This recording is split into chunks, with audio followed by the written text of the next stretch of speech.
Ngapunten nggih Pak Bu nggih. Mas-masku, mbak-mbakku ngapunten. Pimpinan mesta koke bocah tali sak otange saiki melako ilang sak srirane lunga menyang endi tanpa pamit ra ngabari apa lali kowe karo aku iki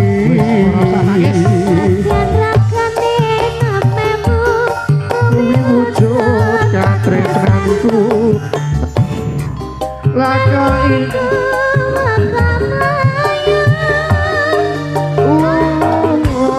kurang larang pungkasane kowe ilang ning ati aku goleki tali kota sawer nggih matur nuwun nggih ngapunten Bu saestu ngapunten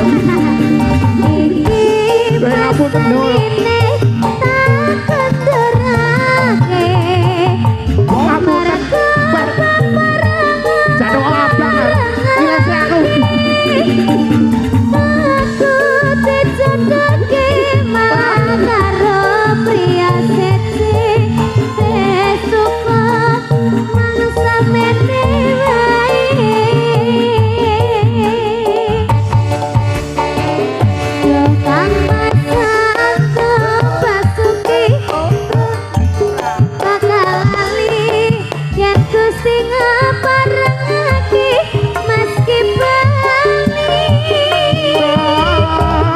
kotang iki tak simpen tekan ing pati tali kotang dadi tresnaku kang suci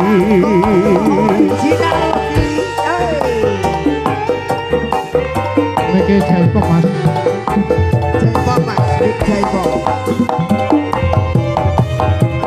Wijaya Audio Pasis monggo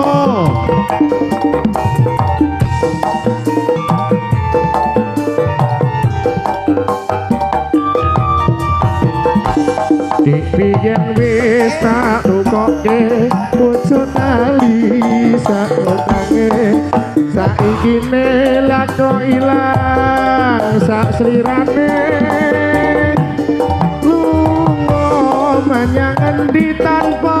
pamit ra ngabari apa kowe lali karo aku iki nadyan regane nemewu iki wujud katresnanku saiki kowe ilang malah mlayu apa kurang larang pungkasane kowe ilang ning endi nggonku goleki tali kota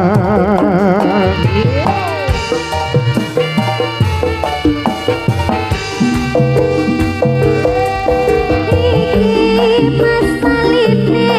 oculit